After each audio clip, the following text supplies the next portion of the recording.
Komið þér sæl. Í þessu myndskeiði ætla ég að sýna ykkur forritið Ultimaker Cura sem að setur upp STL skrár fyrir okkur og undirbýr þar fyrir þrívítaprentun.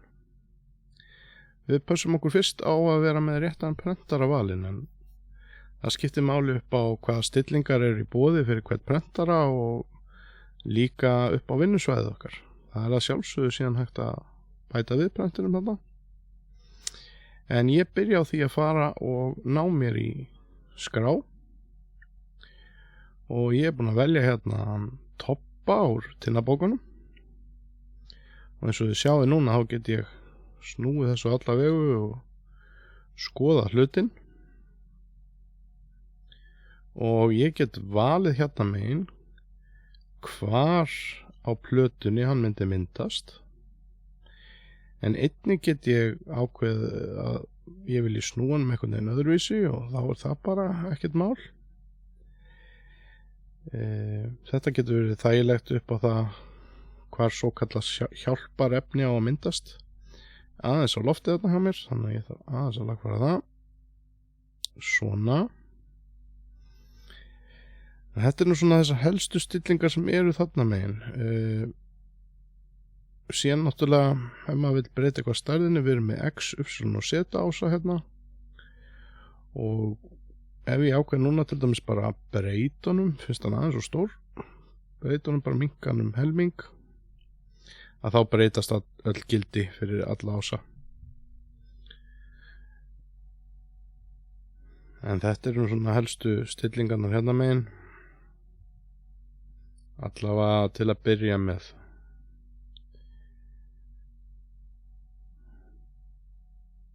Það skiptir jú máli að vera með rétta prentara og þarna erum við með stút 1 sem er PLA efnið sem að toppið verður til úr og síðan stútur 2 en úr honum kemur matarlímsefni sem að er svo kallað hjálparefni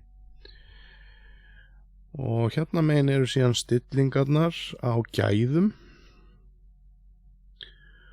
og með hverjum prentara koma svona staðlaðar stillingar. Ef við varum að flýta okkur til dæmis með þessa prentun þá færum við í fast, en þá myndu gæðin líka minnka. Við ætlum að hafa þetta fínt og þá fer ég hérna upp og ég sé það að hæðin á hverju lagi er 0,1 mm. Veggirnir eru 0,8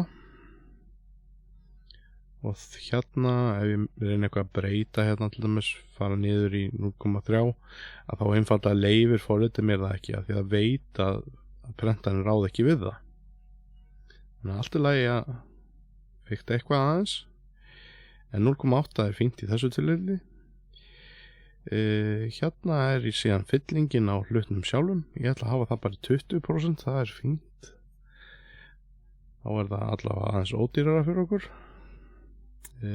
Hérna er síðan minnstur. Ég er yfirleitt að vinna með grid. Prenthraðinn,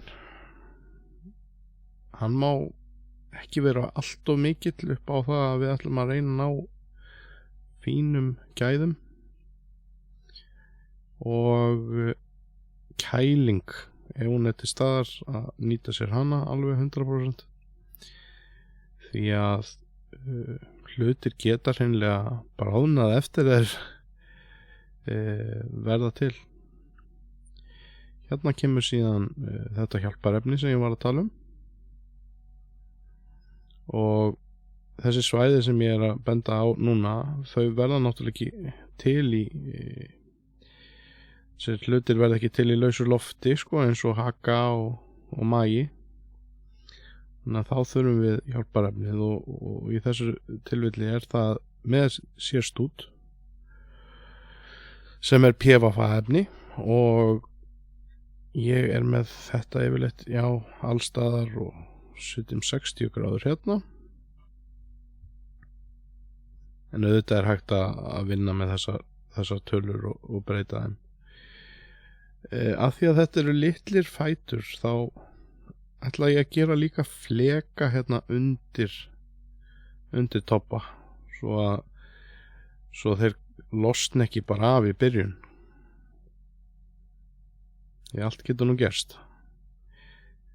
Nú fer ég bara hérna yfir í slice og þá mun hún gefa mér upp eitthvað tíma. 2 klukkutímar 56 mínútur. Þetta það sem hún gefur okkur og að toppi verði 10 grömm á þyngd. Hérna get ég síðan farið inn og nú sé ég hvar hjálparefnið mun koma til með að verða og það Cura sjálft forritið sem ákveður nokkurn veginn hvar það myndast og hvernig. Auðvitað hægt að fara út í að gera þessi hjálparefni og velja hvar þau séu sjálfur, en þegar maður að byrja í þessu þá langt best að leyfa forritinu að ráða dálítið hvar þetta komi. Hérna sjáum við að ég get séð svona hvernig þessi lög koma smátt og smátt upp í þennan flotta hund sem við ætlum að fylgja í næsta myndskeiði. Takk fyrir áheyrnina.